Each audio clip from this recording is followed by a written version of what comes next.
Welcome to நெஞ்சோட கதை. இன்றைக்கி நம்ம பார்க்க போகிற ஸ்டோரி என்னென்னா, சென்னை பெருநகர் பகுதியில் ஒரு ஹால், ஒரு பெட்ரூம், ஒரு கிச்சன் மட்டும் இருக்க ஒரு சின்ன வீட்டில் நம்ம ஹீரோயினி ரேணுகா காலையில் 6 மணிக்கே அவள் கனவுல அதர்வாவோட டூயட் பாடுறா. அவள் கனவுக்கு இசைஞானி இளையராஜா அவர்களை பின்னாடி பாடுற மாதிரி தென்றல் வந்து தீண்டும் போது பாடலோட புல்லாங்குழல் இசை அவளோட ஃபோன் வழியாக அடிச்சிட்ருக்கு. இது அவளோட ரிங்டோனு. 5 நிமிஷம் விடாமல் அடிச்சிட்ருக்க ரிங்டோனில் கடுப்பாகி அரை தூக்கத்திலே எடுத்து பேசுகிறான். ஹலோ, யார் அது? அடியே ரேணு, நான் உம்மாடி. என்னையே யாருன்னு கேட்குறேன்? நீ ஏம்மா இப்படி நடுராத்திரில் கால் பண்ணி தொல்லை பண்ணுற? 6 மணி உனக்கு நடுராத்திரியா? உன்னெல்லாம் எவன் கட்டிக்கிட்டு மேய்க்க போகிறானோ? அது அவன் கவலை, நீ ஏன் யோசிக்க? இப்போ இதை சொல்ல தான் கால் பண்ணியா? நாளைக்கு நம்ம ஊருக்கு வா. நாளைக்கே வா. என்னை விளையாடுறியா? போம்மா. எனக்கே நேற்று தான் லீவ் விட்டுருக்காங்க. 2 நாள் என் ஃப்ரெண்ட்ஸோட ஊர் சுற்றிட்டு வரலான்னு நான் பிளான் போட்டேன். நீ அதில் மண்ணவாரி போடுற. நாளைக்கு நான் வர முடியாது. இப்போ எதுக்கு இவ்வளோ அவசரமாக கூப்பிட்ற? நம்ம ஊர் கோவிலில் திருவிழாடி. அதான். கோவில் எங்கேயும் ஓடிடாது. நான் 2 நாள் கழித்து வந்து கும்பிட்டுக்கிறேன்னு சொல்கிறான். ரொம்ப வாய் கொழுப்பு ஜாஸ்தி ஆயிடுச்சு உனக்குன்னு அவளை திட்டிட்டு அலைபேசி அவங்க அப்பாட்ட கொடுத்துட்டு அவங்க அம்மா போயிட்டாங்க. ரேணுமா, எப்படிடா இருக்கா அப்படின்னு அவங்க அப்பா கேட்க, அப்பா நான் நல்லா இருக்கேன், நீங்கள் எப்படி இருக்கீங்க அப்படின்னு அவள் கேட்குறா.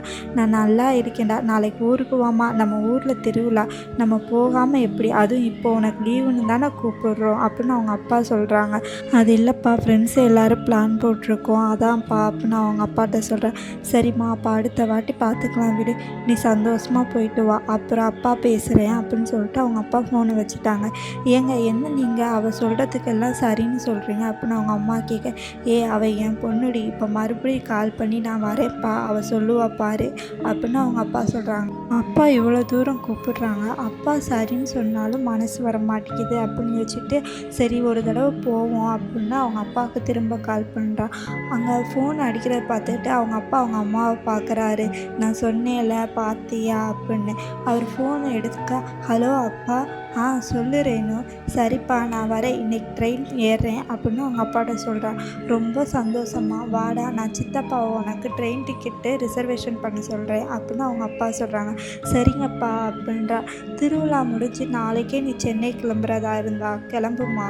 அதுக்கப்புறம் நீ ஃப்ரெண்ட்ஸோடு போயிட்டு வா, ஓகேவாம்மா அப்படின்னு அவங்க அப்பா கேட்க, தேங்க்யூ ஸோ மச் அப்பா. அப்பா, நாளைக்கு நைட் ரிட்டன் டிக்கெட் புக் பண்ண சொல்லிடுங்கப்பா அப்படின்னு அவங்க அப்பாட்ட சொல்கிறேன். சரிம்மா அப்படின்றாரு அவர். ஏங்க இப்படி கொஞ்சம் கொடுங்கன்னு அவங்க அம்மா அவர்கிட்ட இருந்து ஃபோனை வாங்குறாங்க. ஃபோனை வாங்கிட்டு, ஏண்டி இதைத்தானே நானும் சொன்னேன், அப்போ மட்டும் நான் மாட்டேன்னு சொன்னேன், இப்போ உங்கள் அப்பா சொன்னது சரிங்கிற அப்படின்னு அவங்க அம்மா சண்டைக்கு போகிறாங்க. அது அப்படி தான். சரி, எனக்கு வேலை இருக்குது, நான் வைக்கிறேன் அப்படின்னு அவள் காலை கட் பண்ணிட்டா. இரு, எப்படினாலும் என்கிட்ட தானே வந்து ஆகணும், அப்போ கவனிச்சுக்கிறேன் ஒன்று அப்படின்னு அவங்க அம்மா மனசில் நினச்சிக்கிட்டு தன்னோட வேலையை பார்க்க போயிடுறாங்க. இங்கே ரேணுகா அவளோட ஃப்ரெண்டு சர்மிக்கு வந்து ஃபோன் பண்ணுறா. ஹே சர்மி, சொல்லுடி ரேணு, என்ன காலையிலே கூப்பிட்ருக்க அப்படின்னு அவள் கேட்குறா. ஆமாண்டி, இன்றைக்கி முழுக்க நாம் வெளியே ஊர் சுற்ற போகிறோம், கிளம்பி என் வீட்டுக்கு வந்துடு அப்படின்றா.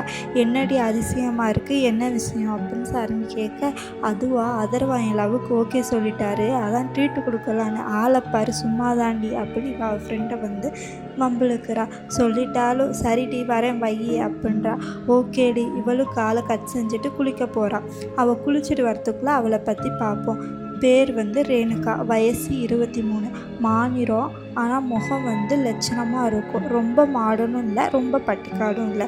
உதவி செய்கிறது ரொம்ப பிடிக்கும். அப்பானா உயிராக. அம்மா மேலே பாசம் இல்லைன்னு சொல்ல முடியாது, எப்பயாச்சும் பாசம் வெளியே வரும். முக்கால்வாசி நேரம் அம்மா கூட சண்டை போடுறதுலேயே நேரம் போயிடும். சொந்த ஊர் தூத்துக்குடி. எதையுமே நல்லா யோசிச்சு முடிவு எடுக்கிற திறன் வந்து இவகிட்ட இருக்குது. இவ பொறியியலில் ஐடி முடிச்சுட்டு சென்னையில் ஒரு ஐடி கம்பெனியில் வேலை பார்க்குறான். வீட்டில் இவ வேலைக்கு போகிறதுல யாருக்குமே விருப்பம் இல்லை. ஆனால் இவ ஆசைக்காக அவங்க அப்பா வந்து சென்னைக்கு அனுப்பி வச்சுருக்காங்க. இங்கே வந்து 3 மாதம்தான் ஆகுது. இப்போ 1 வாரம் லீவ் விட்ருக்காங்க. அதனால தான் இந்த பிளான் எல்லாம். ரேணு குளிச்சுட்டு வந்து வெளியே கிளம்புறதுக்கு வந்து தயாராகிக்கிட்டு இருக்கா. சும்மாவே பொண்ணுங்க நேரத்தை யார் தான் கணிக்க முடியும்? 7 மணிக்கு ரெடியாக போனவ 9 மணி வரையும் ரெடி ஆகிட்டா. அழகான நீல நிற சல்வாரில் முடியை கிளிப்பை போட்டு அடக்கி விரித்து விட்டுருந்தா. ஒப்பனை எதுவுமே அதிகம் இல்லை. கண்களில் இட்ட மையோ அவளின் காந்த கண்கள் மேலும் கவரச் செய்யுது.